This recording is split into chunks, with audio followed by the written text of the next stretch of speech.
আজকে সরস্বতী পূজার দিন ভোর থেকে শুরু হয়েছে পুজোর আয়োজন কাজকর্ম। তো সকাল সকাল পুজো বাড়িতে চলে গেলাম। হ্যালো এভরিওয়ান, কি খবর, কেমন আছেন সবাই? আবারও স্বাগত জানাচ্ছি নতুন একটা ভিডিওতে। তো আজকে তো সরস্বতী পূজা, বাড়ির পুজো আগে সেরে নিই, তারপরে যাব পুজো বাড়িতে। আর উঠেছি সেই ভোর 5টায়। তো এখন পুজো বাড়িতে আসলাম। পুজোর বাড়িটা ভালো করে সাজানো ছিল, সবাই চলে এসেছে। আর আমার মেয়েটা ঠান্ডায় স্নান করে একটা সোয়েটার পরে চলে আসলো। আমাদের আরো আগে আসার কথা ছিল, কিন্তু বাড়িতে আসার জন্য একটু দেরি হয়ে গেল। আর হাতে খড়ির অনুষ্ঠান হবে। তো সরস্বতী পূজায় ছোট ছোট ছেলে মেয়েরা যাদের বয়স হয়তো 4-5 বছর, তারে হাতে খড়ি দেয়।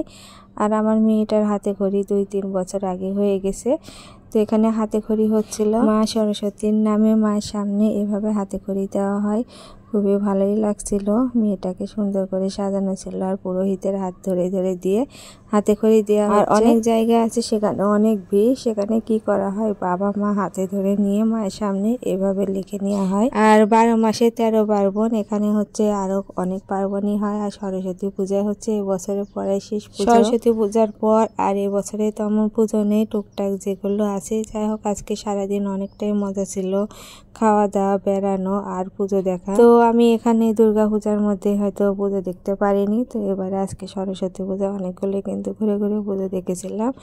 আর এদিকে হাতে খড়ির অনুষ্ঠানও হচ্ছিল। তো হাতে খড়ি দেওয়ার পর মেয়েকে একটু অঞ্জলি দেওয়া হলো। আর এটা খুবই মজার ব্যাপার, তাই না? সুন্দর করে হাতে খড়ি দেওয়া হয়। আর এই থেকে শুরু হয় একটা মানুষের জীবনে, সারা জীবনে পড়াশোনা, মানে যতদিন পড়াশোনা করে নিজের পায়ে না দাঁড়ানো যায়। আর মায়ের আশীর্বাদ ছাড়া তো কোনো কিছুই সম্ভব না। সেই জন্য প্রথমে মায়ের আশীর্বাদ নিয়ে লেখাপড়ার জীবনটা শুরু করতে হয়। এটা আমাদের হিন্দুদের প্রচলন আর রীতিনীতির মধ্যে একটাই। এটা পরে লেখাপড়া শুরু করার আগে মায়ের কাছে অঞ্জলি দিয়ে আর হাতে খড়ি দিয়েই শুরু করা লাগে লেখাপড়ার জীবনটা। আর মা প্রত্যেকবার আসে সবাইকে বিদ্যা বুদ্ধি দান করতে।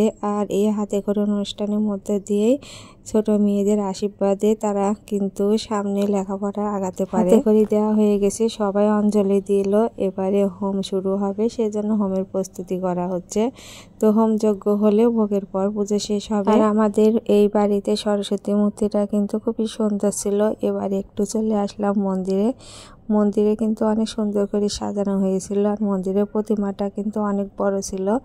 সবাই কিন্তু অঞ্জলি দিচ্ছে এখানে, যেহেতু বারোয়ারি মন্দির, অনেকে মন্দিরে অঞ্জলি দেয়। তো আমি মন্দিরে অঞ্জলি দিলাম, বাড়িতেও দিলাম। এইদিকে এখানেও হোমের জন্য সবকিছু রেডি করা হচ্ছে। মন্দির থেকে এসে বাড়িতেও তো কাজ আছে একটু, সে কাজগুলো করলাম। তো এই বাড়িতে এসে একটু লুচি ভাজলাম।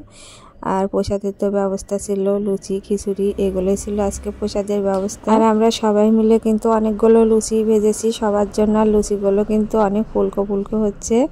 আর ময়দাটা পারফেক্ট মাখানো হলে লুচিগুলো কিন্তু সুন্দর হয়। আর মাটির চুলাতে রান্না করার জন্য কড়াই ডেকচি অনেক কালো হয়ে যায়। যাই হোক, এই ডেকচিতে খিচুড়ি করা হয়েছিল আর ভাতও করা হয়েছিল।